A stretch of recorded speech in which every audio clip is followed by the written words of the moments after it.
It was 2 weeks before Tabaski, and Kwame Agboji's cramped hostel room in Lomé was buzzing with energy. The University of Lomé was on break, and Kwame couldn't wait to return to Polim, his hometown, for the festival. Tabaski meant roasted mutton, family gatherings under mango trees, and catching up with his cousins.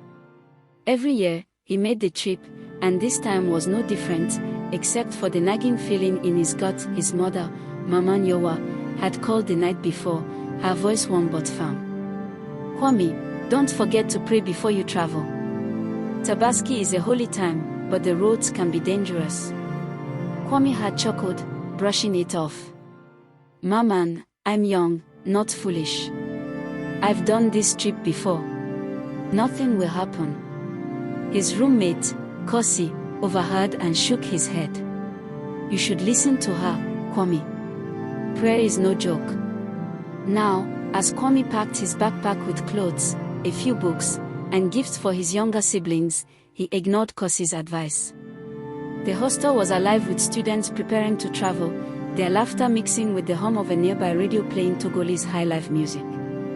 Kwame's heart was light, focused on the festivities ahead, prayers at the mosque, the smell of grilled meat, and the rhythm of gem drums. The day before his trip, Kwame rode his bicycle to the market to buy snacks for the journey. As he pedaled along a quiet road, an old man stood by the roadside, waving a walking stick.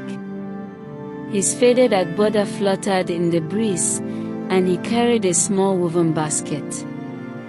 Kwame slowed down, curious. "Papa, do you need help?" he asked, leaning over his handlebars. The old man's eyes were sharp, despite his wrinkled face. "My son, I'm heading to the next street. Can you give me a lift?" Kwame nodded, offering to walk with him, pushing his bicycle. The old man moved slowly, his stick tapping the ground. After a moment of silence, he spoke, his voice low and deliberate. "Kwame, this Tabaski, you must not travel without praying. There is danger on the road to Polim." Kwame froze, surprised the man knew his name.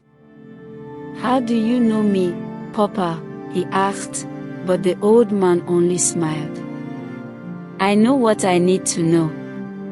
Pray and fast before you go, or you may not reach home." Kwame laughed nervously, thinking it was just an elder's superstition. "Thank you, Papa, but I'll be fine. I've traveled this road many times." When they reached the next street, the old man thanked him and turned away, his parting words lingering. "Heed my warning, my son. Prayer is your shield." Kwame shook his head, pedaling back to the hostel. Old people and their stories, he thought, dismissing the encounter. On the morning of the trip, Kwame boarded a minibus at Lomé's main station, his backpack and a small duffel bag stuffed with gifts. The bus was packed with travelers, some clutching prayer beads, others chatting about Tabaski plans. Kwame settled into his seat, his mind on his cousin's soccer games in Polim. Before the bus left, a woman in a headscarf stood to pray aloud, asking for a safe journey. Kwame rolled his eyes, mimicking his father's old habit of dismissing prayers. "We're just going to Polim, not crossing an ocean," he muttered halfway through the journey. The minibus stopped at a roadside market for a break. Kwame stepped out to buy a bottle of Fanta, leaving his bags on his seat. The market was chaotic, vendors sold grilled corn, children ran about, and goats bleated in the distance, ready for Tabaski sacrifices. When Kwame returned, his bags were gone. His heart raced as he searched the bus, but no one had seen anything. Stepping outside, he spotted his backpack and duffel on the sidewalk, neatly arranged. A folded note was tucked under the strap of his backpack. With trembling hands, he opened it. The handwriting was jagged, almost angry. "You did not pray. Next time, you may not be so lucky." Kwame's breath hitched. He looked around, but the market crowd moved on, indifferent. Who had moved his bags? And how did they know he hadn't prayed? The old man's warning echoed in his mind, sending a chill down his spine. Unbeknownst to Kwame, trouble was brewing in Kolim. His uncle, Tet Kojo, sat outside his modest hut, his face twisted with bitterness.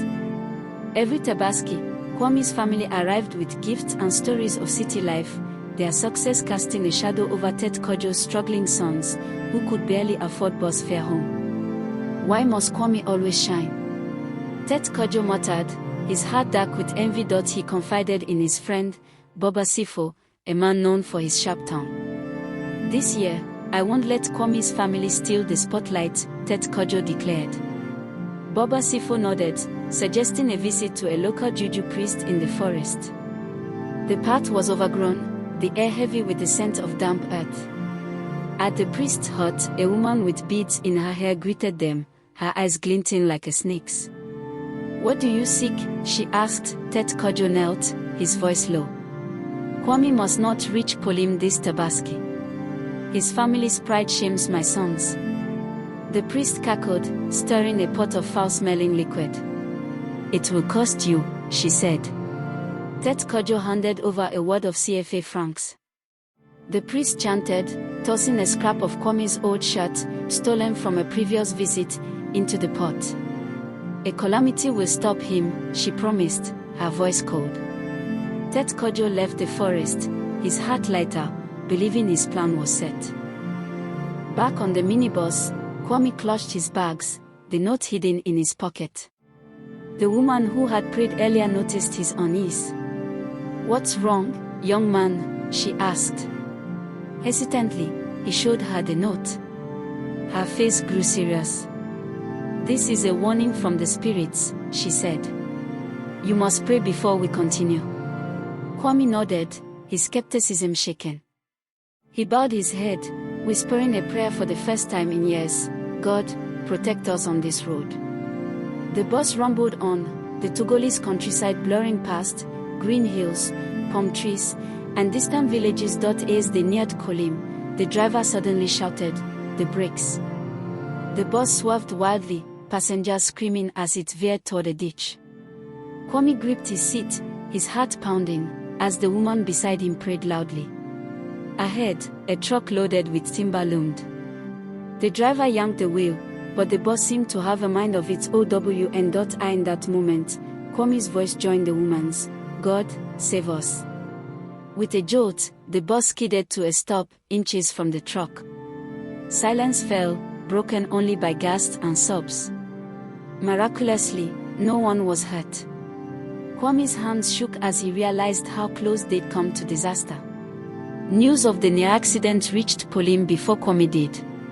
Villagers whispered, some calling it a miracle. Tet Kojo, hearing the news, feigned grief, but inside, he seeded, his plan had failed. At the family compound, Mama Nyowa embraced Kwame, tears in her eyes. "I prayed for you," she said. Kwame, still clutching the note, told her everything, the old man, the bags, the note, the crash. Mama Nyowa took him to the local imam, who listened gravely. "The note was a warning from God," he said. "Someone wished you harm, but your mother's prayers and your last-minute plea shielded you." That evening, the old man from the roadside appeared at the compound, his presence coming yet commanding. "Kwame," he said, "your uncle Tet Kojo sought to curse you. His envy fueled dark forces, but your prayers were stronger." Kwame's heart sank. His own uncle. The old man placed a hand on his shoulder. "Never travel without prayer, my son. It is your armor." Kwame nodded, tears welling. He thought of the note, "You did not pray. Next time, you may not be so lucky." After Tabaski, Kwame returned to Lome a changed man. He began praying daily, even leading his hostel mates in morning devotions. The note stayed in his wallet, a reminder of his lesson. In Kolim, Tet Kojo's guilt grew, and he avoided Kwame's family, his plans exposed by village gossip. Kwame never confronted him, choosing instead to forgive and move forward. The story of Kwame's escape spread across Kolim, becoming a tale told during Tabaski gatherings. Students at the University of Lomé shared it, too, a reminder to pray before traveling, especially during the festive season. As for Kwame, he never stepped onto a bus without a prayer, knowing now that the road held more than just dust and distance, it held unseen dangers, and prayer was his shield.